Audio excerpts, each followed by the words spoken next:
ಕಥೆ ಶುರುವಾಗೋದು ಜಯಾಯಿಂದ. ಅವಳು ಒಂದು ಕ್ಲಿನಿಕಲ್ ಕೂತಿದ್ದಾಳೆ. ನಿಜ ಹೇಳ್ಬೇಕಂದ್ರೆ ಜಯ IVF ಟೆಕ್ನಿಕ್ ಮೂಲಕ ತಾಯಿ ಆಗ್ಬೇಕು ಅಂತ ಕನಸು ಕಾಣ್ತಿರ್ತಾಳೆ. ಈ ಪ್ರೊಸೀಜರ್ನ ಮುಂದೆ ತಗೊಂಡು ಹೋಗ್ಬೇಕು ಅಂದ್ರೆ ಗಂಡನನ್ನ ಜೊತೆಗೆ ಕರ್ಕೊಂಡು ಬರಬೇಕು ಅಂತ ಡಾಕ್ಟರ್ ಅವಳಿಗೆ ಅರ್ಥ ಮಾಡಿಸ್ತಾರೆ. ಆದ್ರೆ ಜಯ ಆ ಮಾತನ್ನ ದಾಟಿಸ್ತಾ, ನಾನು ನನ್ನ ಗಂಡನಿಗೆ ಸರ್ಪ್ರೈಸ್ ಕೊಡಬೇಕು ಅಂತಿದ್ದೀನಿ, ಹಾಗಾಗಿ IVF ಪ್ರೋಸೆಸ್ ಶುರು ಮಾಡಕ್ಕೆ ನಾನೇ ಅವರ ಸ್ಯಾಂಪಲ್ ತರ್ತೀನಿ ಅಂತ ಹೇಳ್ತಾಳೆ. ಡಾಕ್ಟರ್ ಹೇಳ್ತಾರೆ, ಈ ಪೂರ್ತಿ ಪ್ರೋಸೆಸ್ಗೆ ಕಮ್ಮಿ ಅಂದ್ರೂ 4 ಲಕ್ಷ ರೂಪಾಯಿ ಖರ್ಚಾಗತ್ತೆ ಅಂತ. ಇಷ್ಟು ದೊಡ್ಡ ಅಮೌಂಟ್ ಬಗ್ಗೆ ಕೇಳಿ ಜಯ ಸಿಕ್ಕಾಪಟ್ಟೆ ಟೆನ್ಷನ್ ಆಗ್ತಾಳೆ ಹಾಗೂ ಯೋಚನೆಗೆ ಬೀಳ್ತಾಳೆ. ಇದಾದ್ಮೇಲೆ ನಾವು ಜಯಾಳ ಅಮ್ಮ ರೇಖಾನ ನೋಡ್ತೀವಿ. ರೇಖಾ ಒಂದು ವೈನ್ ಶಾಪ್ ಅಲ್ಲಿ ಕೆಲಸ ಮಾಡ್ತಿರ್ತಾಳೆ. ದಿನಪೂರ್ತಿ ಕೆಲಸದ ಸುಸ್ತು ಹಾಗೂ ಆ ದಿನದ ಲೆಕ್ಕಾಚಾರ ಎಲ್ಲ ಮುಗಿಸಿ ಅಂಗಡಿಯಿಂದ 2 ವೈನ್ ಬಾಟಲ್ ಎತ್ಕೊಂಡು ಸೈಲೆಂಟ್ ಆಗಿ ತನ್ನ ಮನೆ ಕಡೆ ಹೊರಡ್ತಾಳೆ. ಇನ್ನೊಂದು ಕಡೆ ಜಯಾಳ ತಂಗಿ ಸುಷ್ಮಾ ತನ್ನದೇ ಆದ ಒಂದು ಪ್ರಪಂಚದಲ್ಲಿ ಬ್ಯುಸಿ ಇದ್ದಾಳೆ. ಅವಳು ಸೋಷಿಯಲ್ ಮೀಡಿಯಾಗೋಸ್ಕರ ತನ್ನ ಭಾವ ಅಂದ್ರೆ ಜಯಾಳ ಗಂಡ ಮಾನಸ್ ಜೊತೆ ವಿಡಿಯೋ ಶೂಟ್ ಮಾಡ್ತಿರ್ತಾಳೆ. ವಿಡಿಯೋದಲ್ಲಿ ಸುಷ್ಮಾ ತನ್ನ ಭಾವನ ಜೊತೆ ಸ್ವಲ್ಪ ಜಾಸ್ತಿನೇ ಓಪನ್ ಆಗಿ ಮಾತಾಡೋದು, ಫ್ಲರ್ಟ್ ಮಾಡೋದು ನೋಡೋರ್ಗೆ ಇಷ್ಟ ಆಗಲ್ಲ. ಇದರಿಂದ ಅವಳಿಗೆ ಕೆಟ್ಟ ಕೆಟ್ಟ ನೆಗೆಟಿವ್ ಕಮೆಂಟ್ಸ್ ಬರೋಕೆ ಶುರುವಾಗುತ್ತೆ. ಈ ಕಮೆಂಟ್ಸ್ ಓದಿ ಸುಷ್ಮಾಗೆ ಸಿಕ್ಕಾಪಟ್ಟೆ ಕೋಪ ಬರುತ್ತೆ. ಹಾಗೆ ನೋಡಿದ್ರೆ ಸುಷ್ಮಾ ಸ್ವಭಾವ ಸ್ವಲ್ಪ ಸಿಡುಕು. ಅದರಲ್ಲೂ ಯಾರಾದರೂ ಅವಳ ಅಪ್ಪನ ಬಗ್ಗೆ ಪ್ರಶ್ನೆ ಕೇಳಿದ್ರೆ ಮುಗೀತು. ಅಪ್ಪನ ಹೆಸರು ಎತ್ತಿದ ತಕ್ಷಣ ಅವಳು ಕೆಂಡಾಮಂಡಲ ಆಗ್ತಾಳೆ. ಅಷ್ಟರಲ್ಲಿ ಇಲ್ಲಿ ಜಯಾಳ ರಿಯಲ್ ಲೈಫ್ ಮತ್ತೆ ಅವಳ ಅತ್ತೆ ಮನೆ ವಾತಾವರಣ ಅವಳ ತಾಯಿ ಆಗೋ ಕನಸಿಗೆ ಪೂರ್ತಿ ಉಲ್ಟಾ ಮತ್ತೆ ಉಸಿರುಗಟ್ಟಿಸೋ ತರ ಇರುತ್ತೆ. ಅವಳ ಅತ್ತೆ ಮನೆಯಲ್ಲಿ ಮಾವ, 3 ಜನ ಮೈದುನರು ಮತ್ತೆ ಗಂಡ ಮಾನಸ್ ಇರ್ತಾರೆ. ಈ 5 ಜನ ಗಂಡಸರನ್ನ ನೋಡ್ಕೊಳ್ಳೋ ಜವಾಬ್ದಾರಿ ಜಯಾಳ ಒಬ್ಬಳ ಮೇಲೇನೆ ಇರುತ್ತೆ. ರಾತ್ರಿ ಹೊತ್ತು ಜಯ, ಮಾನಸ್ ಮತ್ತೆ ತನ್ನ ತಂಗಿ ಸುಷ್ಮಾ ಮಾಡಿದ್ದ ಆ ವಿಡಿಯೋ ನೋಡಿದಾಗ ಅವಳ ಮನಸ್ಸಿಗೆ ತುಂಬಾ ನೋವಾಗುತ್ತೆ. ಆದ್ರೆ ಅವಳು ತನ್ನ ನೋವನ್ನ ಮನಸ್ಸಲ್ಲೇ ಇಟ್ಕೊಳ್ತಾಳೆ ಮತ್ತೆ ಮಾನಸ್ ಹತ್ರ ಒಂದು ಮಾತು ಕೂಡ ಕೇಳಲ್ಲ. ಆಗ್ಲೇ ಅವಳ ಫೋನ್ ರಿಂಗ್ ಆಗುತ್ತೆ. ಫೋನಿನ ಆ ಕಡೆ ಅವಳ ಅಮ್ಮ ರೇಖಾ ಇದ್ಲು. ಅವಳು ಜೋರಾಗಿ ಅಳ್ತಾ ಇರ್ತಾಳೆ. ಅಳ್ತಾನೆ ರೇಖಾ ಸುಷ್ಮಾನ ಕೂಡ ಕಾನ್ಫರೆನ್ಸ್ ಕಾಲ್ಗೆ ತಗೋ ಅಂತ ಜಯಾಗೆ ಹೇಳ್ತಾಳೆ. ಇವರ ಮಾತುಗಳ ಮಧ್ಯೆ ಒಂದು ವಿಷಯ ಕ್ಲಿಯರ್ ಆಗಿ ಗೊತ್ತಾಗುತ್ತೆ. ಜಯ ಮತ್ತೆ ಸುಷ್ಮಾ ನಡುವಿನ ಸಂಬಂಧ ಅಷ್ಟೇನೂ ಚೆನ್ನಾಗಿಲ್ಲ. ಇಬ್ಬರು ಅಕ್ಕ ತಂಗಿಯರಿಗೂ ಅಷ್ಟಾಗಿ ಆಗ್ಬರಲ್ಲ ಅಂತ. ಏನೇ ಆಗ್ಲಿ 3 ಜನ ಕಾನ್ಫರೆನ್ಸ್ ಕಾಲಲ್ಲಿ ಜಾಯಿನ್ ಆದಾಗ ರೇಖಾ ಒಂದು ಶಾಕಿಂಗ್ ನ್ಯೂಸ್ ಹೇಳ್ತಾಳೆ. ಗುಪ್ತಾಜಿ ತೀರ್ಕೊಂಡ್ರು ಅಂತ ಅಳ್ತಾ ಹೇಳ್ತಾಳೆ. ಪಕ್ಕದ ಮನೇಲಿರೋ ಗುಪ್ತಾಜಿ ಸತ್ತೋಗಿದ್ರೆ ಅಮ್ಮ ಯಾಕೆ ಇಷ್ಟ ಅಳ್ತಿದ್ದಾಳೆ? ಆಗ ರೇಖಾ ಅಳ್ತಾ ಅಳ್ತಾ ಆ ನಿಜಾನ ಬಾಯ್ ಬಿಡ್ತಾಳೆ. ಅದೇನಂದ್ರೆ ಗುಪ್ತಾಜಿ ಸತ್ತಿರೋದು ಬೇರೆ ಎಲ್ಲೂ ಅಲ್ಲ, ನಮ್ಮ ಮನೇಲೇನೆ ಅಂತ. ಇದನ್ನ ಕೇಳಿದ ತಕ್ಷಣ ಇಬ್ಬರು ಅಕ್ಕ ತಂಗಿಯರು ಫುಲ್ ಶಾಕ್ ಆಗ್ತಾರೆ. ಈ ಶಾಕಿಂಗ್ ನ್ಯೂಸ್ ಕೇಳಿದ ಮೇಲೆ ಮಾರನೇ ದಿನಾನೇ ಜಯ ಮತ್ತೆ ಸುಷ್ಮಾ ತಮ್ಮ ಅಮ್ಮನ ಮನೆಗೆ ಬರ್ತಾರೆ. ಇಲ್ಲಿಂದ ರೇಖಾಳ ಪಾಸ್ಟ್ ಓಪನ್ ಆಗುತ್ತೆ ಮತ್ತೆ ಕಥೆ ಬರೋಬ್ಬರಿ 22 ವರ್ಷಗಳ ಹಿಂದೆ ಹೋಗುತ್ತೆ. ರೇಖಾ ಹೊಸದಾಗಿ ಮದುವೆಯಾಗಿ ಈ ಆದರ್ಶ್ ಕಾಲೋನಿಗೆ ಬಂದಾಗ ಅವಳ ಲೈಫ್ ಸ್ಟೈಲ್ ಮತ್ತೆ ಇರೋ ರೀತಿ ಆ ಕಾಲಕ್ಕೆ ಸ್ವಲ್ಪ ಜಾಸ್ತಿನೇ ಮಾಡರ್ನ್ ಆಗಿತ್ತು. ಅವಳು ಹಾಕ್ತಿದ್ದ ಸ್ಲೀವ್ಲೆಸ್ ಬ್ಲೌಸ್ ಮತ್ತೆ ಅವಳ ಬೋಲ್ಡ್ ಲುಕ್ ಇಡೀ ಕಾಲೋನಿ ಜನರ ಕಣ್ಣು ಅವಳ ಮೇಲೇನೆ ಬೀಳೋ ಹಾಗೆ ಮಾಡಿತು. ಜನ ಅವಳನ್ನ ಕೆಟ್ಟ ಕಣ್ಣಿನ ಹೆಂಗಸು ಅಂತ ಅನ್ಕೊಂಡು ಅವಳ ಬಗ್ಗೆ ಕೆಟ್ಟದಾಗಿ ಮಾತಾಡೋಕೆ ಶುರು ಮಾಡಿದ್ರು. ರೇಖಾ ಗಂಡನ ಹೆಸರು ಸುಕುಮಾರ್ ಅಂತ. ಅವರು ರೈಲ್ವೆಯಲ್ಲಿ ಕೆಲಸ ಮಾಡ್ತಿದ್ರು. ಇಲ್ಲಿ ಒಂದು ಇಂಟ್ರೆಸ್ಟಿಂಗ್ ವಿಷಯ ಏನಂದ್ರೆ ರೇಖಾ ಮನೆ ಎದುರುಗಡೆನೆ ಗುಪ್ತಾಜಿ ಅವರ ಮನೆ ಇತ್ತು. ರೇಖಾ ಯಾವಾಗ್ಲೂ ತನ್ನ ಸ್ಟೈಲಿಂದ ಗುಪ್ತಾಜಿ ಅವರನ್ನ ಅಟ್ರಾಕ್ಟ್ ಮಾಡೋಕೆ ಟ್ರೈ ಮಾಡ್ತಿದ್ಲು. ಅವಳು ಬೇಕು ಅಂತಾನೆ ತನ್ನ ಬಾಲ್ಕನಿಯಲ್ಲಿ ಕೂತು ತನ್ನ ಗಂಡ ಸುಕುಮಾರ್ಗೆ ಮಾಲಿಶ್ ಮಾಡ್ತಿದ್ಲು. ಯಾಕಂದ್ರೆ ಅಕ್ಕಪಕ್ಕದವರು, ಅದರಲ್ಲೂ ಮುಖ್ಯವಾಗಿ ಗುಪ್ತಾಜಿ ಅವಳನ್ನೇ ನೋಡ್ಲಿ ಅಂತ. ಇಲ್ಲಿ ಒಂದು ಶಾಕಿಂಗ್ ವಿಷಯ ಏನಂದ್ರೆ ಬೆಂಕಿಗೆ ತುಪ್ಪ ಸುರಿದ ಹಾಗೆ ಮದುವೆಯಾದ ಬರೀ 7 ತಿಂಗಳಿಗೆ ರೇಖಾ ಜಯಾಗೆ ಜನ್ಮ ಕೊಡ್ತಾಳೆ. ರೇಖಾ ಮದುವೆಗೆ ಮುಂಚೆನೇ ಪ್ರೆಗ್ನೆಂಟ್ ಇದ್ಲು ಅನ್ನೋ ಮಾತು ಇಡೀ ಕಾಲೋನಿಯಲ್ಲಿ ಕಾಡ್ಗಿಚ್ಚಿನ ತರ ಹರಡುತ್ತೆ. ಈ ಘಟನೆ ಅವಳಿಗಿದ್ದ ಸ್ವಲ್ಪ ಮರ್ಯಾದೆಯನ್ನು ಮಣ್ಣು ಪಾಲು ಮಾಡುತ್ತೆ. ಕಾಲೋನಿ ಹೆಂಗಸರು ಅವಳನ್ನ ನೋಡಿ ಎಷ್ಟು ಉಳ್ಕೊಳ್ತಿದ್ರು ಅಂದ್ರೆ ತಮ್ಮ ಮನೆ ಗಂಡಸರಿಗೆ ರೇಖಾಳ ನೆರಳಿಗೂ ಹೋಗ್ಬಾರ್ದು ಅಂತ ವಾರ್ನಿಂಗ್ ಕೊಡ್ತಿದ್ರು. ಆದ್ರೆ ರೇಖಾಳ ಪೂರ್ತಿ ಗಮನ ಗುಪ್ತಾಜಿ ಅವರನ್ನ ಪಟಾಯಿಸೋದ್ರಲ್ಲೇ ಇರ್ತಿತ್ತು. ಆದ್ರೆ ಆ ಟೈಮಲ್ಲಿ ಗುಪ್ತಾಜಿ ಅವಳ ಈ ಆಟಗಳಿಗೆ ಅಷ್ಟೊಂದು ತಲೆ ಕೆಡಿಸ್ಕೊಳ್ತಿರ್ಲಿಲ್ಲ. ಮುಂದೆ ಏನಾಗುತ್ತೆ ಅಂದ್ರೆ ಒಂದು ದಿನ ರೇಖಾ ಫ್ಯಾಮಿಲಿ ಮೇಲೆ ಒಂದು ದೊಡ್ಡ ಆಕ್ಸಿಡೆಂಟ್ ಆಗುತ್ತೆ. ಸುಕುಮಾರ್ಗೆ ಜೋರಾಗಿ ಎಲೆಕ್ಟ್ರಿಕ್ ಕರೆಂಟ್ ಹೊಡೆಯುತ್ತೆ. ಇದನ್ನ ನೋಡಿದ ಅವನ ಅಮ್ಮ ಅವನನ್ನ ಕಾಪಾಡಕ್ಕೆ ಓಡಿ ಬಂದು ಅವನ್ನ ಹಿಡ್ಕೊಳ್ತಾರೆ. ಆದ್ರೆ ಕರೆಂಟ್ ಎಷ್ಟು ಸ್ಟ್ರಾಂಗ್ ಇತ್ತು ಅಂದ್ರೆ ಇಬ್ರು ಅಲ್ಲೇ ಅಂಟ್ಕೊಳ್ತಾರೆ ಮತ್ತೆ ಅಲ್ಲೇ ಆನ್ ದ ಸ್ಪಾಟ್ ಇಬ್ರು ಸತ್ತೋಗ್ತಾರೆ. ಸುಕುಮಾರ್ ಸತ್ತೋದ್ಮೇಲೆ ರೇಖಾ ಇನ್ನೊಂದು ಸಲ ಗುಪ್ತಾಜಿ ಅವರನ್ನ ತನ್ನ ಕಡೆ ಅಟ್ರಾಕ್ಟ್ ಮಾಡಕ್ಕೆ ಟ್ರೈ ಮಾಡ್ತಾಳೆ. ಆದ್ರೆ ಗುಪ್ತಾಜಿ ಅವಳನ್ನ ಕಂಪ್ಲೀಟ್ ಆಗಿ ಇಗ್ನೋರ್ ಮಾಡಿ ಅಲ್ಲಿಂದ ಹೊರಟೋಗ್ತಾರೆ. ಅಷ್ಟರಲ್ಲಿ ಕೆಲವು ವರ್ಷಗಳು ಹಾಗೆ ಕಳೆದು ಹೋಗುತ್ತೆ. ಆದ್ರೆ ಆದರ್ಶ್ ಕಾಲೋನಿಯಲ್ಲಿ ರೇಖಾ ಬಗ್ಗೆ ಭಯಾನಕ ರೂಮರ್ಸ್ಗಳು ಹರಡಕ್ಕೆ ಶುರುವಾಗುತ್ತೆ. ಜನ ಅವಳಿಗೆ ಮಾಟಗಾತಿ ಅಂತ ಪಟ್ಟ ಕಟ್ಟಿದ್ರು ಮತ್ತೆ ಅವಳು ಯಾರನ್ನ ಬೇಕಾದ್ರೂ ತನ್ನ ಕಂಟ್ರೋಲ್ಗೆ ತಗೋಬಲ್ಲಲು ಅನ್ನೋ ಮಾತು ಫೇಮಸ್ ಆಗಿತ್ತು. ಕೆಲವರಂತೂ ಏನ್ ಹೇಳ್ತಿದ್ರು ಅಂದ್ರೆ ರೇಖಾ ಕೆಟ್ಟ ಕೆಲಸಗಳಲ್ಲಿ ಸೇರ್ಕೊಂಡಿದ್ದಾಳೆ. ಅವಳು ತನ್ನ ಗಾರ್ಡನ್ ನಲ್ಲಿ ಬೆಳೆಸಿರೋ ಸುಂದರವಾದ ಹೂವಿನ ಗಿಡಗಳ ಕೆಳಗಡೆ ಎಷ್ಟೋ ಜನರ ಡೆಡ್ ಬಾಡಿಗಳನ್ನ ಹೂತಿಟ್ಟಿದ್ದಾಳೆ ಅಂತ. ಆದ್ರೆ ಇಲ್ಲಿ ಒಂದು ಟ್ವಿಸ್ಟ್ ಇರುತ್ತೆ. ಈಗ ಕಥೆ ವಾಪಸ್ ಪ್ರೆಸೆಂಟ್ ಟೈಮಿಗೆ ಬರುತ್ತೆ. ಮಾರನೇ ದಿನ ಜಯ ಮತ್ತೆ ಸುಷ್ಮಾ ತಮ್ಮ ಅಮ್ಮನ ಮನೆಗೆ ಬರ್ತಾರೆ. ಅವರ ಕಣ್ಣೆದುರುಗಡೆನೆ ಗುಪ್ತಾಜಿಯವರ ಡೆಡ್ ಬಾಡಿ ಬಿದ್ದಿತ್ತು. ಮತ್ತೆ 3 ಜನ ಈಗ ಈ ಪ್ರಾಬ್ಲಮ್ ಇಂದ ಹೇಗೆ ಆಚೆ ಬರೋದು ಅಂತ ಟೆನ್ಷನ್ ಅಲ್ಲಿದ್ರು. ಆಗ ಜಯ ಮತ್ತೆ ಸುಷ್ಮಾ ತಮ್ಮ ಅಮ್ಮನ ಹತ್ರ ಕೇಳ್ತಾರೆ, ಅಷ್ಟೊಂದು ರಾತ್ರಿ ಟೈಮ್ನಲ್ಲಿ ಗುಪ್ತಾಜಿ ಅವರ ಮನೆಗೆ ಯಾಕೆ ಬಂದಿದ್ರು ಅಂತ. ಆಗ ರೇಖಾ ಹಿಂದಿನ ರಾತ್ರಿ ನಡೆದ ಆ ಭಯಾನಕ ಸತ್ಯನ ಹೇಳ್ತಾಳೆ. ನಿನ್ನೆ ರಾತ್ರಿ ಗುಪ್ತಾಜಿ ದಿಢೀರ್ ಅಂತ ಬಾಗಿಲ ಹತ್ರ ಬಂದ್ರು. ಅವರ ಮಗಳ ಮದುವೆ ಇತ್ತಲ್ವಾ, ಅದೇನಾದ್ರೂ ಸಹಾಯ ಅಥವಾ ಸಾಮಾನು ಕೇಳೋಕ್ ಬಂದಿದ್ದಾರೇನೋ ಅಂತ ನನ್ಗನ್ಸ್ತು. ಆದ್ರೆ ಬಾಗಿಲು ತೆಗೆದ ತಕ್ಷಣ ಅವರ ಉದ್ದೇಶನೇ ಬೇರೆ ಇತ್ತು ಅಂತ ರೇಖಾ ಹೇಳ್ತಾಳೆ. ಗುಪ್ತಾಜಿ ಅವಳನ್ನ ಹಿಡ್ಕೊಳ್ಳೋಕೆ ಟ್ರೈ ಮಾಡಿದ್ರು. ಅವಳು ತಪ್ಪಿಸ್ಕೊಂಡು ಒಳಗೆ ಓಡಿದ್ಲು. ಗುಪ್ತಾಜಿ ಅವಳ ಜೊತೆ ಜಬರ್ದಸ್ತಿ ಮಾಡಕ್ಕೆ ನೋಡ್ತಿದ್ರು. ತನ್ನ ಮಾನ ಉಳಿಸ್ಕೊಳ್ಳೋ ಹೊಡೆದಾಟದಲ್ಲಿ ರೇಖಾ ಅವರನ್ನ ಜೋರಾಗಿ ದೂಕ್ತಾಳೆ. ಗುಪ್ತಾಜಿ ಕೆಳಗೆ ಬಿದ್ರು. ಬಿದ್ದ ತಕ್ಷಣ ಅಲ್ಲೇ ಪ್ರಾಣ ಬಿಟ್ರು.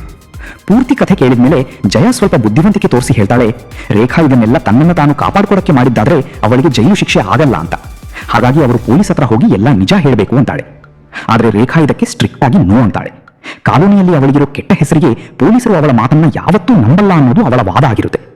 ಸುಷ್ಮಾ ಕೂಡ ಅಮ್ಮನ ಮಾತಿಗೆ ಸಪೋರ್ಟ್ ಮಾಡ್ತಾ ಪೊಲೀಸರು ಈ ಕಥೆನ ನಂಬಲ್ಲ, ಹಾಗಾಗಿ ನಾವೇ ಬೇರೆ ದಾರಿ ಹುಡುಕಬೇಕು ಅಂತಾಳೆ. ಆಗ ರೇಖಾ ಒಂದು ಡೇಂಜರಸ್ ಐಡಿಯಾ ಕೊಡ್ತಾಳೆ. ನಾಳೆ ನಾವೆಲ್ಲ ಸೇರಿ ಗುಪ್ತಾಜಿ ಡೆಡ್ ಬಾಡಿನ ಕಾಲುವೆಗೆ ಬಿಸಾಕೋಣ ಅಂತ ಹೇಳ್ತಾಳೆ. ಆದ್ರೆ ಸುಷ್ಮಾಗೆ ಇದರಲ್ಲೂ ರಿಸ್ಕ್ ಅನ್ಸುತ್ತೆ. ಗುಪ್ತಾಜಿ ಹೆಂಡತಿ ಅವರನ್ನ ಹುಡುಕೋಕೆ ಎಲ್ಲಾ ಪ್ರಯತ್ನ ಮಾಡ್ತಾಳೆ. ಇದರಿಂದ ಮ್ಯಾಟರ್ ಇನ್ನೂ ಸೀರಿಯಸ್ ಆಗಬಹುದು ಅಂತ ಅವಳು ಹೇಳ್ತಾಳೆ. ಸೀನ್ ಶಿಫ್ಟ್ ಆಗುತ್ತೆ. ಮತ್ತೆ ನಾವು ಗುಪ್ತಾಜಿ ಹೆಂಡತಿನ ನೋಡ್ತೀವಿ. ಬೆಳ್ಳಂಬೆಳಗ್ಗೆ ಅವಳು ಗಂಡನನ್ನ ಮನೆಯಲ್ಲಿ ಹುಡುಕ್ತಾ ಇರ್ತಾಳೆ. ಅವರು ಸಿಗದಿದ್ದಾಗ ದಿನದ ತರಾನೇ ಜಾಗಿಂಗಿಗೆ ಹೋಗಿರ್ಬೇಕು ಅಂತ ಅವಳು ಅನ್ಕೊಳ್ತಾಳೆ. ತನ್ನ ಗಂಡ ಇನ್ನೂ ಬದುಕಿಲ್ಲ ಅನ್ನೋ ವಿಷಯ ಸ್ವಲ್ಪನೂ ಗೊತ್ತಿಲ್ಲದೆ ಅವಳು ವಾಪಸ್ ತನ್ನ ರೆಗ್ಯುಲರ್ ಮನೆ ಕೆಲಸಗಳಲ್ಲಿ ಬ್ಯುಸಿ ಆಗ್ತಾಳೆ. ಗುಪ್ತಾಜಿಗೆ ಒಬ್ಬ ಮಗಳು ಗೋಲ್ಡಿ ಮತ್ತೆ ಒಬ್ಬ ಮಗ ಇದ್ದಾನೆ ಅಂತ ನಮಗೆ ಗೊತ್ತಾಗುತ್ತೆ. ಗೋಲ್ಡಿ ಮದುವೆ ಫಿಕ್ಸ್ ಆಗಿದೆ. ಇಡೀ ಮನೆ ಅದೇ ಸಿದ್ಧತೆಯಲ್ಲಿ ಬ್ಯುಸಿ ಇರುತ್ತೆ. ಇದರ ಮಧ್ಯೆ ಗುಪ್ತಾಜಿ ಹೆಂಡತಿ ಪದೇ ಪದೇ ಗಂಡನಿಗೆ ಕಾಲ್ ಮಾಡ್ತಿರ್ತಾಳೆ. ಆದ್ರೆ ರಿಪ್ಲೈ ಬರಲ್ಲ. ಸುಸ್ತಾಗಿ ಅವಳು ಒಂದು ಆಡಿಯೋ ಮೆಸೇಜ್ ಕಳಿಸ್ತಾಳೆ. ನಿನ್ನೆ ರಾತ್ರಿ ಅವರಿಬ್ಬರ ಮಧ್ಯೆ ನಡೆದ ದೊಡ್ಡ ಜಗಳದಿಂದ ಗುಪ್ತಾಜಿ ಕೋಪಗೊಂಡು ಹೋಗಿದ್ದಾರೆ ಅಂತ ತನಗೆ ಗೊತ್ತು ಅಂತ ಮೆಸೇಜಲ್ಲಿ ಹೇಳ್ತಾಳೆ.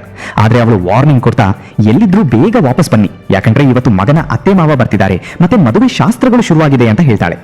ಮಾರನೇ ದಿನಾನೇ ಕಥೆಯಲ್ಲಿ ಮಹೇಶ್ವರಿ ಎಂಟ್ರಿ ಆಗುತ್ತೆ. ಇವನು ಗುಪ್ತಾಜಿ ಹೆಂಡತಿಯ ತಮ್ಮ. ಇಂಟ್ರೆಸ್ಟಿಂಗ್ ವಿಷಯ ಏನಪ್ಪಾ ಅಂದ್ರೆ, ಮಹೇಶ್ವರಿ ಮತ್ತೆ ಜಯ ಸ್ಕೂಲಲ್ಲಿ ಒಂದೇ ಕ್ಲಾಸಲ್ಲಿ ಓದಿದ್ದವರು. ಮಹೇಶ್ವರಿ ಮನಸ್ಸಲ್ಲೇ ಜಯಾನ ಇಷ್ಟಪಡ್ತಿರ್ತಾನೆ. ಆದ್ರೆ ಜಯಾಗೆ ಅವನು ಯಾವಾಗ್ಲೂ ಬರೀ ಫ್ರೆಂಡ್ ಅಷ್ಟೇ ಆಗಿರ್ತಾನೆ. ಆದ್ರೆ ಇಲ್ಲಿ ಟೆನ್ಷನ್ ಏನಂದ್ರೆ, ಮಹೇಶ್ವರಿ ಇವಾಗ ಪೊಲೀಸಲ್ಲಿ ಸಬ್ ಇನ್ಸ್ಪೆಕ್ಟರ್ ಆಗಿದ್ದಾನೆ.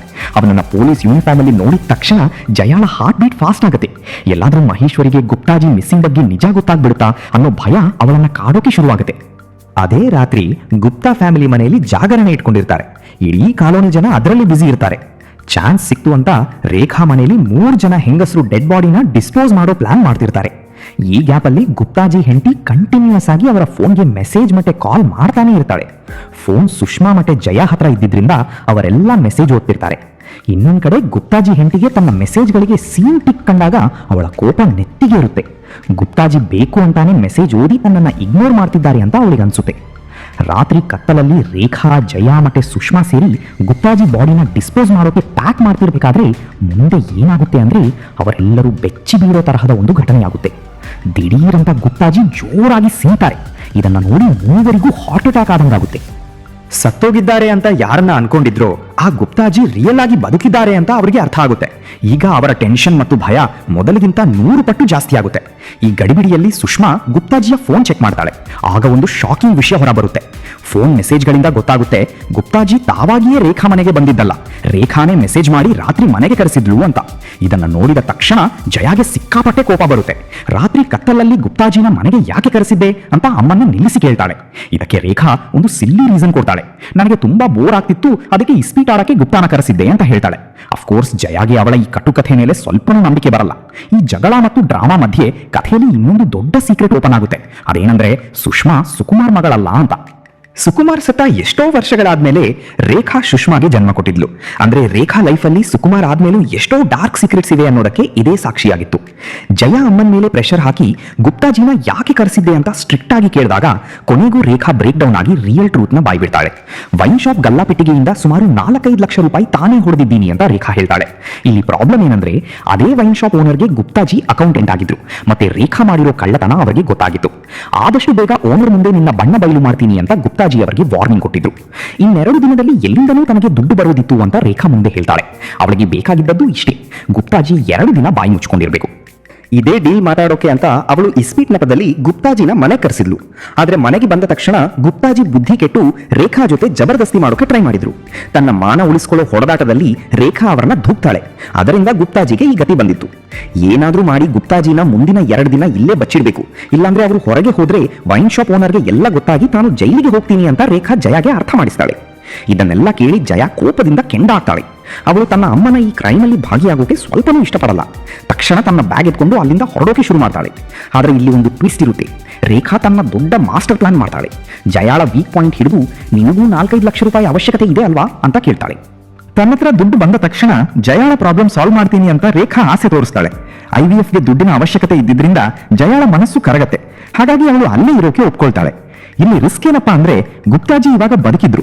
ಹಾಗಾಗಿ ಅವರನ್ನ ಕಂಟಿನ್ಯೂಸ್ ಆಗಿ ಮೈ ಮರೆಸೋಕೆ 3 ಜನ ಸೇರಿ ಅವರಿಗೆ ಸಿಕ್ಕಾಪಟ್ಟೆ ಕಫ್ ಸಿರಪ್ ಕುಡಿಸ್ತಾರೆ. ಇದರಿಂದ ಅವರು ಸೌಂಡ್ ಮಾಡದೆ ಮಲಗಿರ್ತಾರೆ. ಮಾರನೇ ದಿನ ಬೆಳಗ್ಗೆ ಗುಪ್ತಾಜಿ ಮಗಳು ಗೋಲ್ಡಿ ಸುಷ್ಮಾ ಜೊತೆ ಮಾತಾಡ್ತಿರ್ಬೇಕಾದ್ರೆ ಇದನ್ನ ನೋಡಿದ ಗುಪ್ತಾಜಿ ಹೆಂಡತಿಗೆ ಸಿಕ್ಕಾಪಟ್ಟೆ ಉರಿದು ಹೋಗುತ್ತೆ. ಸುಷ್ಮಾ ಜೊತೆ ಮಾತಾಡಿದ್ದಕ್ಕೆ ಅವಳು ಗೋಲ್ಡಿಗೆ ಸರಿಯಾಗಿ ಬೈತಾಳೆ. ನಿಜ ಹೇಳ್ಬೇಕಂದ್ರೆ ಗುಪ್ತಾಜಿ ಹೆಂಡತಿ ಮೈಂಡಲ್ಲಿ ರೇಖಾ ವಾಮಾಚಾರ ಮಾಡ್ತಾಳೆ ಅನ್ನೋ ಮೂಢನಂಬಿಕೆ ಕೂತಿರತ್ತೆ. ಗೋಲ್ಡಿ ಮದುವೆ ನಿಲ್ಸೋಕೆ ರೇಖಾನೇ ಗುಪ್ತಾಜಿ ಮೇಲೆ ಏನೋ ಬ್ಲ್ಯಾಕ್ ಮ್ಯಾಜಿಕ್ ಮಾಡಿದಾಳೆ. ಅದರಿಂದಾನೇ ಅವರು ಮುನಿಸ್ಕೊಂಡು ಎಲ್ಲೋ ಹೋಗಿದ್ದಾರೆ ಅಂತ ಅವಳು ಫಿಕ್ಸ್ ಆಗಿರ್ತಾಳೆ. ತನ್ನ ಈ ಡೌಟ್ನ ಕ್ಲಿಯರ್ ಮಾಡಿಕೊಂಡು ಅದಕ್ಕೊಂದು ಪರಿಹಾರ ಹುಡ್ಕೋಕೆ ಅವಳು ಒಬ್ಬ ತಾಂತ್ರಿಕ ಬಾಬಾನ ಹತ್ರ ಹೋಗ್ತಾಳೆ. ಆಕ್ಚುಲಿ ಸುಷ್ಮಾಗೆ ಸೋಷಿಯಲ್ ಮೀಡಿಯಾದಲ್ಲಿ ಓವರ್ ನೈಟ್ ಫೇಮಸ್ ಆಗಬೇಕು ಅನ್ನೋ ಹುಚ್ಚಿತ್ತು. ಅವಳ ನಾರ್ಮಲ್ ವಿಡಿಯೋಗಳಿಗೆ ಯಾರೂ ಅಷ್ಟಾಗಿ ರೆಸ್ಪಾನ್ಸ್ ಕೊಡದೇ ಇದ್ದಾಗ ವೈರಲ್ ಆಗೋ ಆಸೆಯಲ್ಲಿ ಅವಳು ಎಲ್ಲಾ ಲಿಮಿಟ್ಸ್ ಕ್ರಾಸ್ ಮಾಡ್ತಾಳೆ. ಅವಳು ಒಬ್ಬ ಹುಡುಗಿ ಜೊತೆ 5 ನಿಮಿಷ ಕಿಸ್ ಮಾಡ್ತಿರೋ ವಿಡಿಯೋನ ಅಪ್ಲೋಡ್ ಮಾಡ್ತಾಳೆ. ಅವಳ ಈ ಪ್ಲಾನ್ ವರ್ಕ್ ಆಗುತ್ತೆ. ವಿಡಿಯೋ ಕಾಡ್ಗಿಚ್ಚಿನ ತರ ವೈರಲ್ ಆಗುತ್ತೆ. ಆದರೆ ಇದರ ಜೊತೆಗೆ ಅವಳಿಗೆ ಸಿಕ್ಕಾಪಟ್ಟೆ ಕೆಟ್ಟ ಹೆಸರು ಕೂಡ ಬರುತ್ತೆ. ಕಾಲೋನಿ ಜನ ಅವಳ ಈ ಕೆಲಸಕ್ಕೆ ದೊಡ್ಡ ರಾದ್ಧಾಂತ ಮಾಡ್ತಾರೆ. ಸುಷ್ಮಾ ತರಹದ ಹುಡುಗಿ ಈ ಡೀಸೆಂಟ್ ಕಾಲೋನಿಲಿ ಇದ್ರೆ ತಮ್ಮ ಮನೆ ಹುಡುಗರು ಹಾಳಾಗ್ತಾರೆ ಅನ್ನೋದು ಅವರ ವಾದ ಆಗಿರುತ್ತೆ. ಜನರ ಪ್ರೆಷರ್ ಮತ್ತೆ ಚುಚ್ಚುಮಾತ್ ಕೇಳಿ ಬೇರೆ ದಾರಿ ಇಲ್ಲದೆ ರೇಖಾ ಸುಷ್ಮಾನ ಮನೆಯಿಂದ ಹೊರಗಾಗ್ತಾಳೆ. ಅವಳನ್ನ ಜಯಾಳ ಅತ್ತೆ ಮನೆ ಕಳಿಸ್ತಾಳೆ. ಆದ್ರೆ ಅಲ್ಲಿ ಹೋದ್ಮೇಲೂ ಸುಷ್ಮಾ ತನ್ನ ಬುದ್ಧಿ ಬಿಡಲ್ಲ. ಅವಳು ತನ್ನ ಭಾವ ಮಾನಸ್ ಜೊತೆನೇ ರೀಲ್ಸ್ ಮತ್ತೆ ವಿಡಿಯೋ ಮಾಡಕ್ ಶುರು ಮಾಡ್ತಾಳೆ. ಇದು ಜಯಾಗೆ ಒಳಗೊಳಗೆ ಸಿಕ್ಕಾಪಟ್ಟೆ ಉರಿಸ್ತಾ ಇರುತ್ತೆ. ಇದೇ ಕಾರಣಕ್ಕೆ ಅವಳಿಗೆ ಸುಷ್ಮಾ ಅಂದ್ರೆ ತುಂಬಾ ಇರಿಟೇಟ್ ಆಗಕ್ ಶುರುವಾಗಿರುತ್ತೆ. ಪ್ರೆಸೆಂಟ್ ಅಲ್ಲಿ ಜಯಾ ಫೋನ್ಗೆ ಅವಳ ಮಾವನ ಕಾಲ್ ಬರುತ್ತೆ. ಫೋನ್ ಎತ್ತಿದ ತಕ್ಷಣ ಅವರು ಜಯಾ ಮೇಲೆ ರೇಗ್ತಾರೆ. ಯಾರಿಗೂ ಹೇಳದೆ ಮನೆಯಿಂದ ಹೊರಗೆ ಹೆಜ್ಜೆ ಹೆಂಗಿಟ್ಟೆ ಅಂತ ಕೇಳ್ತಾರೆ. ಜಯಾ ಇನ್ನು ಈ ಬೈಗುಳಕ್ಕೆ ಆನ್ಸರ್ ಯೋಚಿಸ್ತಿರ್ಬೇಕಾದ್ರೆ ದಿಢೀರಂತ ಗುಪ್ತಾಜಿ ಹೆಂಡತಿ ದಡದಡ ಅಂತ ಇವ್ರ ಮನೆ ಒಳಗೆ ನುಗ್ತಾಳೆ. ರೇಖಾ ಮತ್ತು ಅವಳ ಹೆಣ್ಣು ಮಕ್ಕಳು ಗೋಲ್ಡಿ ಮದುವೆ ನಿಲ್ಲಿಸೋಕೆ ಏನೋ ಬ್ಲ್ಯಾಕ್ ಮ್ಯಾಜಿಕ್ ಮಾಡಿದ್ದಾರೆ ಅಂತ ಗುಪ್ತಾಜಿ ಹೆಂಡತಿಗೆ ಫುಲ್ ನಂಬಿಕೆ ಇತ್ತು. ಅದೇ ವಾಮಾಚಾರದ ಎಫೆಕ್ಟ್ ನ ಕಟ್ ಮಾಡಕ್ಕೆ ಅವಳು ಮನೆಯಲ್ಲಿ ಏನೋ ಬಚ್ಚಿಡಕ್ಕೆ ಬಂದಿರ್ತಾಳೆ. ಜಯಾ ಮತ್ತೆ ರೇಖಾ ಹೇಗೋ ಅವಳನ್ನ ತಡೆದು ಮನೆಯಿಂದ ಹೊರಗೆ ಕಳಿಸ್ತಾರೆ. ಆದ್ರೆ ಹೊರಗೆ ಹೋಗ್ತಾ ಹೋಗ್ತಾ ಗುಪ್ತಾಜಿ ಹೆಂಡತಿ ಫುಲ್ ಶಾಕ್ ಆಗ್ತಾಳೆ. ಅವಳಿಗೆ ಆ ಮನೆ ಒಳಗಿಂದ ಗೊತ್ತಿರೋ ಸ್ಮೆಲ್ ಬರ್ತಾ ಇರುತ್ತೆ. ಗುಪ್ತಾಜಿ ತಲೆಗೆ ಹಚ್ಕೊಳ್ಳೋ ಎಣ್ಣೆ ಸ್ಮೆಲ್ ಎಕ್ಸಾಕ್ಟ್ ಆಗಿ ಹಾಗೆ ಇತ್ತು. ಇದನ್ನ ಮೂಸಿ ನೋಡಿದ ತಕ್ಷಣ ಅವಳ ಡೌಟ್ ಕನ್ಫರ್ಮ್ ಆಗುತ್ತೆ. ಗುಪ್ತಾಜಿ ಖಂಡಿತ ಈ ಮನೆಗೆ ಬಂದಿದ್ರು ಅಂತ. ತನ್ನ ಈ ಡೌಟ್ನ ಕ್ಲಿಯರ್ ಮಾಡ್ಕೊಳ್ಳಕ್ಕೆ ಗುಪ್ತಾಜಿ ಹೆಂಡತಿ ತನ್ನ ತಮ್ಮ ಮಹೇಶ್ವರಿಗೆ ಜಯಾ ಜೊತೆಗಿರೋ ಹಳೆ ಫ್ರೆಂಡ್ಶಿಪ್ ನೆಪ ಮಾಡಿಕೊಂಡು ಆ ಮನೆ ಒಳಗೆ ಹೋಗಿ ಕ್ಲೂ ಹುಡ್ಕೋಕೆ ಹೇಳ್ತಾಳೆ. ಅಕ್ಕನ ಮಾತಿನಂತೆ ಮಹೇಶ್ವರಿ ಜಯಾ ಮನೆಗೆ ಬರ್ತಾನೆ. ಆದರೆ ಜಯಾ ತುಂಬಾ ಟ್ರಿಕ್ಕಿಯಾಗಿ ಅವನನ್ನ ಬಾಗಿಲಲ್ಲೇ ತಡಿತಾಳೆ. ನಾನು ನನ್ನ ಹಳೆ ಸ್ಕೂಲ್ಗೆ ಹೋಗ್ಬೇಕು ಅಂತ ನೆಪ ಹೇಳ್ತಾಳೆ. ಮಹೇಶ್ವರಿ ಅವಳನ್ನ ತನ್ನ ಜೊತೆ ಸ್ಕೂಲ್ಗೆ ಕರ್ಕೊಂಡು ಹೋಗ್ತಾನೆ. ಅಲ್ಲಿ ಇಬ್ಬರು ತಮ್ಮ ಬಾಲ್ಯದ ಹಳೆ ನೆನಪುಗಳನ್ನ ಮೆಲುಕು ಹಾಕ್ತಾರೆ. ಸ್ಕೂಲಿಂದ ವಾಪಸ್ ಬಂದ ಮೇಲೆ ಮಹೇಶ್ವರಿ ಜಯಾನ ವಾಪಸ್ ಮನೆಗೆ ಬಿಡಕ್ಕೆ ಬರ್ತಾನೆ. ಆದರೆ ಅಲ್ಲಿ ಮೊದಲೇ ಒಂದು ಹೊಸ ರಾದ್ಧಾಂತ ರೆಡಿಯಾಡಿತ್ತು. ಜಯಾಳ ಗಂಡ ಮಾನಸ್ ಅಲ್ಲಿಗೆ ಬಂದಿದ್ದ. ತನ್ನ ಹೆಂಡತಿ ಮಹೇಶ್ವರಿ ಜೊತೆ ಬರೋದನ್ನ ನೋಡಿ ಮಾನಸ್ ಹೊಟ್ಟೆ ಕಿಚ್ಚು ಮತ್ತೆ ಕೋಪದಿಂದ ಕುದಿಯಕ್ಕೆ ಶುರು ಮಾಡ್ತಾನೆ. ಮನೆಯೊಳಗೆ ಹೋದ ತಕ್ಷಣ ಮಾನಸ್ ಜಯಾ ಮೇಲೆ ಪ್ರಶ್ನೆಗಳ ಸುರಿಮಳೆಗೈತಾನೆ. ತವರು ಮನೆಯಲ್ಲಿ ಯಾಕೆ ಉಳಿದಿದ್ಯಾ ಅಂತ ಕೇಳ್ತಾನೆ. ಪರಿಸ್ಥಿತಿ ಕೈ ಮೀರ್ತಿರೋದನ್ನ ನೋಡಿ ರೇಖಾ ತಕ್ಷಣ ಮಧ್ಯಪ್ರವೇಶ ಮಾಡ್ತಾಳೆ. ನಾನೇ ಜಯಾಗಿ ಇಲ್ಲಿ ಉಳಿದುಕೊಳ್ಳಕ್ಕೆ ಹೇಳಿದ್ದು. ಯಾಕಂದ್ರೆ ಲೈಫಲ್ಲಿ ನನಗೆ ತುಂಬಾ ಒಂಟಿತನ ಕಾಡ್ತಿತ್ತು. ಮತ್ತೆ ನನ್ನ ಪ್ರಾಬ್ಲಮ್ ಶೇರ್ ಮಾಡ್ಕೊಳ್ಳಕ್ಕೆ ಅಥವಾ ಮಾತಾಡಕ್ಕೆ ಯಾರೂ ಇರಲಿಲ್ಲ ಅಂತ ಸುಳ್ಳು ಹೇಳ್ತಾಳೆ. ರೇಖಾಳ ಇಮೋಷನಲ್ ಮಾತು ಕೇಳಿ ಮಾನಸ್ ಮನಸ್ಸು ಕರಗತ್ತೆ. ಇವತ್ತು ರಾತ್ರಿ ಮಾನಸ್ಗೆ ಇಷ್ಟವಾದ ಚಿಕನ್ ಮಾಡ್ತೀನಿ ಅಂತ ರೇಖಾ ಹೇಳಿದಾಗ ಮಾನಸ್ ತಕ್ಷಣ ಅಲ್ಲೇ ಉಳಿಬೇಕು ಅಂತ ಡಿಸೈಡ್ ಮಾಡ್ತಾನೆ. ಆದ್ರೆ ಮಾನಸ್ನ ಈ ಡಿಸಿಷನ್ ಹಿಂದೆ ಬರೀ ಎಮೋಷನ್ಸ್ ಅಥವಾ ಚಿಕನ್ ಆಸೆ ಮಾತ್ರ ಇರಲಿಲ್ಲ. ಅವನ ತಲೆಯಲ್ಲಿ ಒಂದು ಮಾಸ್ಟರ್ ಪ್ಲಾನ್ ಓಡ್ತಾ ಇತ್ತು. ಮಾನಸ್ಗೆ ದುಡ್ಡಿನ ಅವಶ್ಯಕತೆ ತುಂಬಾ ಇತ್ತು. ಮತ್ತೆ ರೇಖಾ ಹತ್ರ ದುಡ್ಡಿದೆ ಅಂತ ಅವನಿಗೆ ಗೊತ್ತಿತ್ತು. ಒಬ್ಬನೇ ಇದ್ದಾಗ ಮಾನಸ್ ತನ್ನ ಅಪ್ಪನಿಗೆ ಫೋನ್ ಮಾಡಿ ರೇಖಾ ಮನೆ ತುಂಬಾ ಕಾಸ್ಟ್ಲಿ ಮತ್ತೆ ಸೂಪರ್ ಆಗಿದೆ ಅಂತ ಹೇಳ್ತಾನೆ. ಅವನು ತನ್ನ ಅಪ್ಪನಿಗೆ ಆಸೆ ತೋರಿಸ್ತಾನೆ. ಅದೇನಂದ್ರೆ ನಾವು ಬುದ್ಧಿವಂತಿಕೆಯಿಂದ ಈ ಮನೆನ ಸೇಲ್ ಮಾಡಿಸಿದ್ರೆ ನಮಗೆ ಒಳ್ಳೆ ಕಮಿಷನ್ ಸಿಗುತ್ತೆ ಅಂತ. ಅವನ ಪ್ಲಾನ್ ಏನಿತ್ತು ಅಂದ್ರೆ ಮನೆ ಮಾರಿದ ಮೇಲೆ ರೇಖಾನ ಯಾವ್ದಾದ್ರೂ ಚೀಪ್ ಆಗಿರೋ ಬಾಡಿಗೆ ಮನೆಗೆ ಶಿಫ್ಟ್ ಮಾಡೋದು ಅಂತ. ಇದೇ ಸ್ಕೆಚ್ನ ವರ್ಕೌಟ್ ಮಾಡೋಕೆ ಮಾನಸ್ ತನ್ನ ಅಪ್ಪನ ಹತ್ರ ತಾನು ಕೆಲವು ದಿನ ಅತ್ತೆ ಮನೆಯಲ್ಲೇನೇ ಇರ್ತೀನಿ ಅಂತ ಹೇಳ್ತಾನೆ. ಮಾನಸ್ ಅಲ್ಲೇ ಉಳಿದುಕೊಂಡಿದ್ದರಿಂದ ರೇಖಾ, ಜಯ ಮತ್ತೆ ಸುಷ್ಮಾ ಟೆನ್ಷನ್ ಇನ್ನೂ ಜಾಸ್ತಿ ಆಗುತ್ತೆ. ಇಲ್ಲಿ ಒಂದು ಶಾಕಿಂಗ್ ವಿಷಯ ಏನಂದ್ರೆ, ಅವರು ಗುಪ್ತಾಜಿ ಅವರನ್ನ ಕಿಚನ್ ನಲ್ಲೇ ಬಚ್ಚಿಟ್ಟಿದ್ರು. ಅದೇ ದೊಡ್ಡ ಡೇಂಜರ್ ಆಗಿತ್ತು. ಒಂದು ವೇಳೆ ಮಾನಸ್ ಏನಾದ್ರೂ ಮಿಸ್ ಆಗಿ ಕಿಚನ್ಗೆ ಹೋಗಿ ಗುಪ್ತಾಜಿ ಅವರನ್ನ ನೋಡ್ಬಿಟ್ರೆ ಇಡೀ ಆಟ ಅಲ್ಲೇ ಮುಗಿದೋಗ್ತಿತ್ತು. ಅದಕ್ಕೆ ಈ 3 ಜನರ ಜೀವ ಕೈಯಲ್ಲೇ ಇರುತ್ತೆ. ಮತ್ತೆ ಮಾನಸ್ ಕಿಚನ್ ಕಡೆ ಸುಳಿಯದ ಹಾಗೆ ನೋಡ್ಕೊಳ್ಳೋಕೆ ಎಲ್ಲಾ ತರಹದ ಟ್ರೈ ಮಾಡ್ತಾರೆ. ಅಷ್ಟರಲ್ಲಿ ನಾವು ನೋಡ್ತೀವಿ, ರೇಖಾ ಯಾರಿಗೋ ಕದ್ದು ಮುಚ್ಚಿ ಫೋನಲ್ಲಿ ಮಾತಾಡ್ತಿರ್ತಾಳೆ. ಅವಳು ಫೋನ್ನಲ್ಲಿ ಎದುರಿಗಿರೋ ವ್ಯಕ್ತಿಗೆ 2 ದಿನ ಬಿಟ್ಟು ದುಡ್ಡು ತಗೊಂಡ್ ಬಾ ಅಂತ ಹೇಳ್ತಿರ್ತಾಳೆ. ಆ ನಿಗೂಢ ವ್ಯಕ್ತಿ ಯಾರು ಅನ್ನೋದು ಇನ್ನೂ ಸಸ್ಪೆನ್ಸ್ ಆಗಿ ಉಳಿದಿತ್ತು. ಮುಂದೆ ಏನಾಗುತ್ತೆ ಅಂದ್ರೆ, ಕಥೆಯಲ್ಲಿ ಇನ್ನೊಂದು ಜಬರ್ದಸ್ತ್ ಟ್ವಿಸ್ಟ್ ಬರುತ್ತೆ. ಗುಪ್ತಾಜಿ ಅವರ ಹೆಂಡತಿ ಫೋನ್ಗೆ ಒಂದು ಅನ್ನೋನ್ ಮೆಸೇಜ್ ಬರುತ್ತೆ. ಆ ಮೆಸೇಜ್ನಲ್ಲಿ ಗುಪ್ತಾ ಕಿಡ್ನಾಪ್ ಆಗಿದ್ದಾನೆ ಅಂತ ಬರೆದಿತ್ತು. ನಿನ್ನ ಗಂಡ ಸೇಫ್ ಆಗಿರಬೇಕು ಅಂದ್ರೆ 5 ಲಕ್ಷ ರೂಪಾಯಿ ತಗೊಂಡು ಹೇಳಿರೋ ಜಾಗಕ್ಕೆ ಬಾ ಅಂತ ಇತ್ತು. ಗುಪ್ತಾಜಿ ಅವರ ಹೆಂಡತಿ ಗಾಬರಿಯಿಂದ ಈ ವಿಷಯನ ತನ್ನ ಅಣ್ಣ ಮಹೇಶ್ವರಿಗೆ ಹೇಳಿದಾಗ ಅವನು ಕೂಡ ಫುಲ್ ಶಾಕ್ ಆಗ್ತಾನೆ. ಇಷ್ಟರವರೆಗೂ ಭಾವ ಸುಮ್ಮನೆ ಕೋಪ ಮಾಡ್ಕೊಂಡು ಹೋಗಿದ್ದಾರೆ ಅನ್ಕೊಂಡಿದ್ದ. ಆದ್ರೆ ಈಗ ಮ್ಯಾಟರ್ ಕಿಡ್ನಾಪಿಂಗ್ ಮತ್ತೆ ದುಡ್ಡು ಡಿಮ್ಯಾಂಡ್ ಮಾಡೋ ಲೆವೆಲ್ಗೆ ಹೋಗಿತ್ತು. ಈ ಟೆನ್ಷನ್ ಮಧ್ಯೆ ಕಥೆ ಇನ್ನೊಂದು ಸಲ ರೇಖಾಳ ಪಾಸ್ಟ್ ನ ತೋರಿಸುತ್ತೆ. ಸುಕುಮಾರ್ ಸತ್ತೋದ್ಮೇಲೆ ಹೊಟ್ಟೆಪಾಡಿಗಾಗಿ ರೇಖಾ ತುಂಬಾ ತರಹದ ಬಿಸ್ನೆಸ್ ಟ್ರೈ ಮಾಡಿದ್ಲು. ಸ್ಟಾರ್ಟಿಂಗ್ ಅಲ್ಲಿ ಅವಳು ಮನೆ ಮನೆಗೆ ಹೋಗಿ ನೈಟಿ ಮಾರೋ ಕೆಲಸ ಮಾಡಿದ್ಲು. ಆಮೇಲೆ ಒಂದು ಸೈಬರ್ ಕೆಫೆ ಓಪನ್ ಮಾಡಿದ್ಲು. ಆದ್ರೆ ಅಲ್ಲಿ ಅವಳು ಕದ್ದು ಮುಚ್ಚಿ ಕಸ್ಟಮರ್ಸ್ಗೆ ಕೆಟ್ಟ ವಿಡಿಯೋಗಳನ್ನ ತೋರಿಸ್ತಿದ್ಲು. ಕಾಲೋನಿ ಜನರಿಗೆ ಈ ವಿಷಯ ಗೊತ್ತಾದಾಗ ಅವರು ದೊಡ್ಡ ಗಲಾಟೆ ಮಾಡಿ ಅವಳ ಕೆಫೆನ ಪರ್ಮನೆಂಟ್ ಆಗಿ ಕ್ಲೋಸ್ ಮಾಡಿಸ್ಬಿಟ್ರು. ಇತ್ತ ರಾತ್ರಿಯ ಕತಲಲ್ಲಿ ಮಹೇಶ್ವರಿ ಕಿಡ್ನಾಪರ್ನ ರೆಡ್ ಹ್ಯಾಂಡ್ ಆಗಿ ಹಿಡಿಯಕ್ಕೆ ಒಂದು ಪಕ್ಕಾ ಸ್ಕೆಚ್ ಹಾಕಿದ್ದ. ಕಿಡ್ನಾಪರ್ ಎಲ್ಲಿಗೆ ದುಡ್ಡು ತರೋಕೆ ಹೇಳಿದ್ನೋ ಆ ಸೈಲೆಂಟ್ ಜಾಗದಲ್ಲಿ ಹೋಗಿ ಅಡಗಿ ಕೂತ. ಸ್ವಲ್ಪ ಹೊತ್ತಲ್ಲೇ ಗುಪ್ತಾಜಿ ಹೆಂಡತಿ ಮತ್ತೆ ಮಗಳು ಭಯದಲ್ಲೇ ಅಲ್ಲಿಗೆ ಬರ್ತಾರೆ. ಮತ್ತೆ ನಡುಗುವ ಕೈಯಿಂದ 5 ಲಕ್ಷ ರೂಪಾಯಿ ಇದ್ದ ಬ್ಯಾಗ್ನ ಹೇಳಿದ್ದ ಜಾಗದಲ್ಲಿ ಇಟ್ಟು ಹೊರಟೋಗ್ತಾರೆ.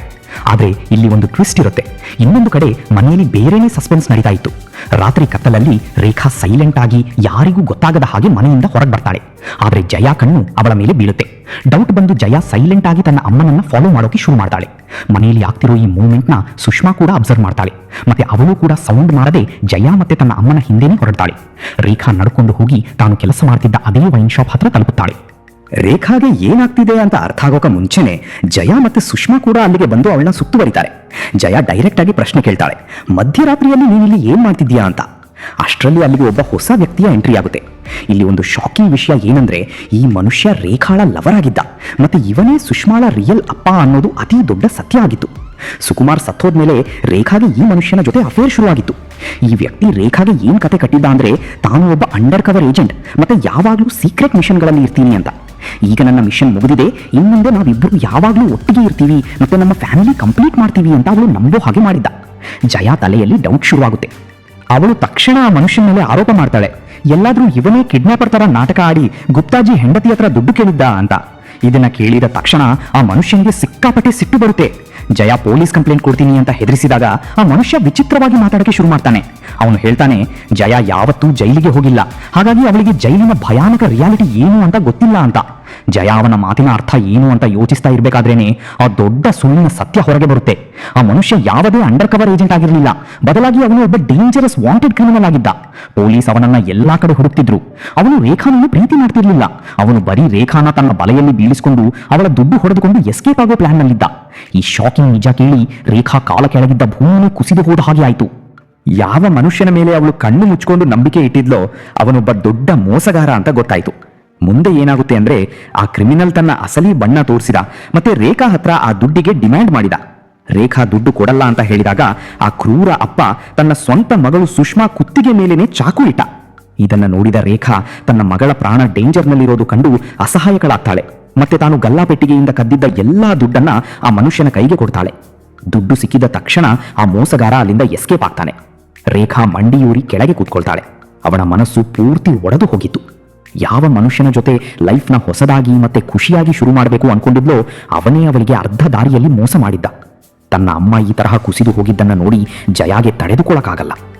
ಅವಳು ಕೋಪ ಮತ್ತೆ ದುಃಖದಲ್ಲಿ ರೇಖಾಗೆ ಬೈತಾ, ಯಾರೋ ದಾರಿಲಿ ಹೋಗೋರ್ನ ನೀವು ಹೆಂಗೆ ನಂಬ್ತೀರಾ?